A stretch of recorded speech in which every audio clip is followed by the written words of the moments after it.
नमस्कार, SGTV network मध्ये आपलं सहर्ष स्वागत आहे। सागर, आज आपण सातारा जिल्ह्यातील कोरेगाव तालुक्यातील किनवी येथे आहोत आणि किनवी मध्ये ज्या दोन बहिणींची भेट होते ती लाखो वर्षाची परंपरा आहे। या ठिकाणी आता नुकतीच भेट झालेली आहे, तरी काही भाविक आपल्या सोबत आहेत। दादा नमस्ते, काय सांगाल, किती वर्षाची परंपरा आहे त्याबद्दल काय सांगाल?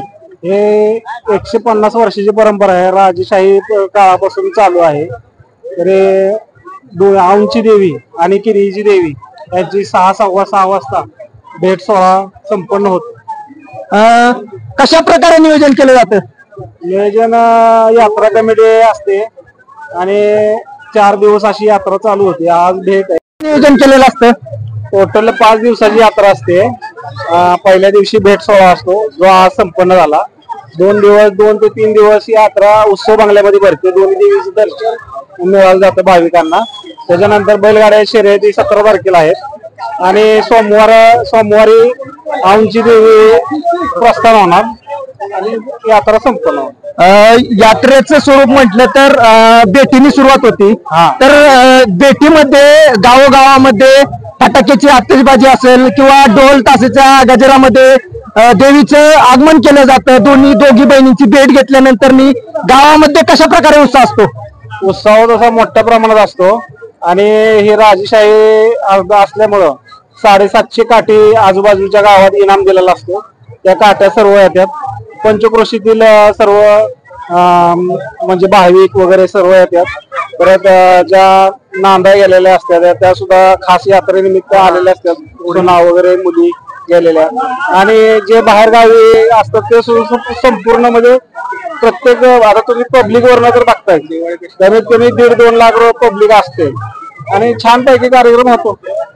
दादा काय सांगाल, आपल्या गावामध्ये लाखो वर्षाची परंपरा आहे। समोर दिसते, कॅमेरामॅनला विनंती करतो की या ठिकाणी समोर मंदिर आहे अंबाबाईचं, ते दाखवू शकता जरा थोडं?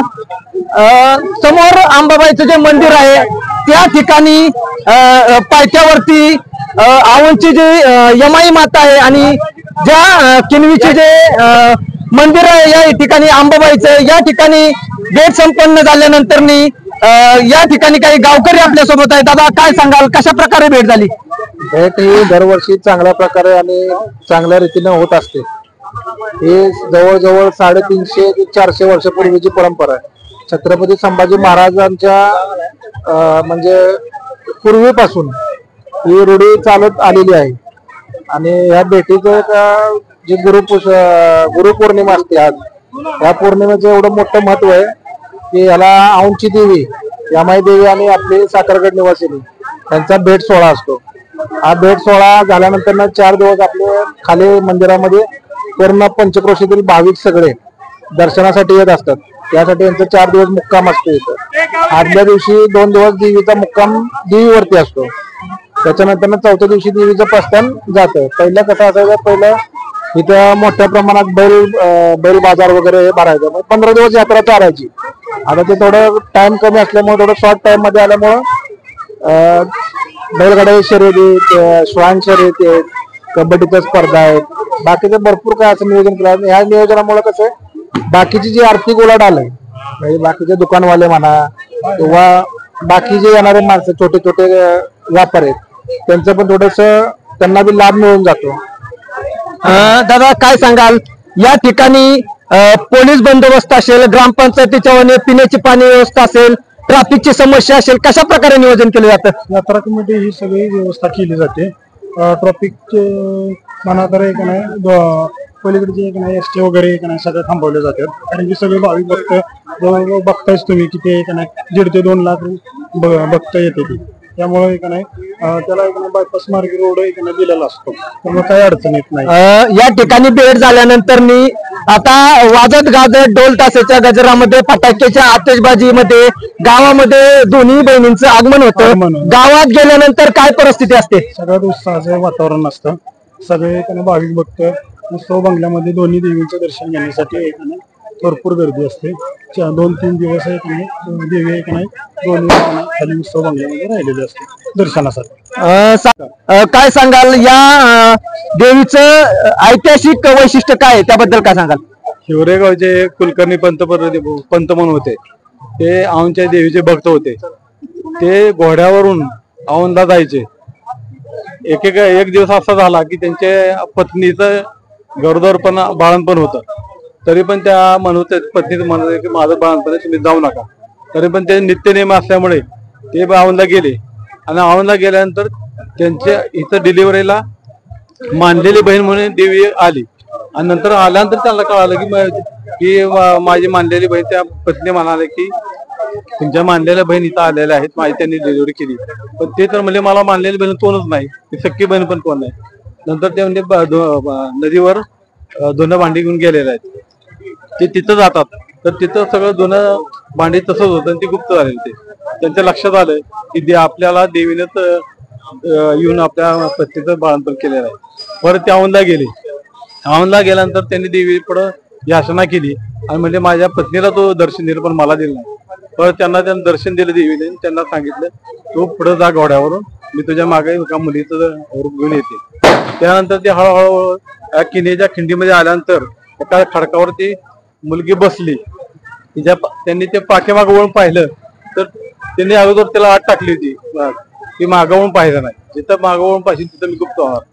त्यामुळे तिथं त्या देवीचं स्थापना झाली. आणि तिथं परत त्यांच्या स्वप्नातून सांगितलं की ज्या ठिकाणी टेकडीवर गायच्या धारा वाहतील तिथं माझं स्थान आहे.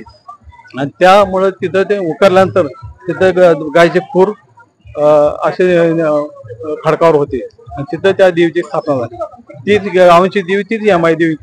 त्यामुळं ती औंधची देवी दर कार्तिक पौर्णिमेला येते आणि त्यांच्या दोघींची भेट होते. कशा प्रकारे माहोल एकदा या ठिकाणी जमा झाला त्याबद्दल काय सांगाल?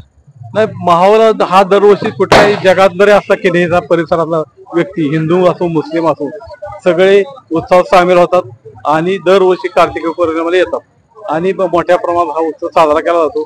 हल्ली काय झालंय की पुष्कळची यात्रा मोठ्या प्रमाणात भरते, त्यामुळे इथं पूर्वी बैल बाजार असणारा कमी प्रमाणात झाला. आता हल्ली यांत्रिक शेती बैलांचं प्रमाण कमी झाले, त्यामुळे बैल बाजार भरत नाही. यात्रा पूर्वी 15 दिवसाची होती, ती आता 5 दिवसावर आली. देवी तिचा मुक्काम 3 ते 4 दिवस असतो. 4थ्या दिवशी प्रस्थान होतं देवीचं. सिंदूरजण मार्गाने जाते. सिंदूरजण गावात पहिला मुक्काम असतो. तिथं पण ते सिंदूरचे लोक आहेत, अगदी दिवाळी साजरी करतात. तिथं पुरणपोळीचा निवेद असतो. असे प्रस्थान करत वर्धनगड मार्गे औंधला जाते. बैलगाडीचं शर्यतीचं कसं नियोजन प्रकारे केलेलं आहे? नाही, यात्रा कमिटी असते किनेला. आम्ही दिवाळीच्या शेवटच्या दिवशी गावकरी तिन्ही गावचे, किनी पेठ किनी माधमापूरवाडीचे सगळे एकत्र जमतात आणि रोटेशन प्रमाणे चेअरमन पद असतं आणि ती यात्रा कमिटी सगळं मॅनेज करतात. बैलगाडी शर्यती असतील, कुठल्या कबड्डीच्या स्पर्धा असतील, काय सगळे उत्साहाने साजरे करतात. साखरगड कसं नाव पडलं त्याबद्दल काय सांगाल? देवी ज्यावेळेस खिंडीत आल्यानंतर खडकावर बसली लहान मुलाच्या रूपामध्ये, त्यावेळी एक किनीगावचे व्यापारी कोरेगावरून बैलगाडीतून साखर घेऊन येत होते. पण त्या मुलीने त्या व्यापाऱ्याला विचारले ह्या गाडीत काय आहे पोत्यामध्ये. त्यांनी काही लहान मुलगी विचारते म्हणजे त्यांनी खोटं सांगितलं की मीठ आहे म्हणून. परत घरी जाऊन पाहतात तर त्या सगळं खरोखर मीठ होतं. परत ते आले आणि त्यांनी याचना केली त्या मुलीला. नंतर ती साखर झाली, त्यामुळे ती साखरगड नाव पडलं. सागर, नक्कीच आपण पाहू शकता या ठिकाणी 4 दिवस या दोन्ही बहिणींची यात्रा भरणार आहे. तरी लाखो भाविकांची या ठिकाणी उपस्थिती आहे आणि पाहू शकता आपण या ठिकाणी लाखो भाविक उपस्थित आहेत. धन्यवाद.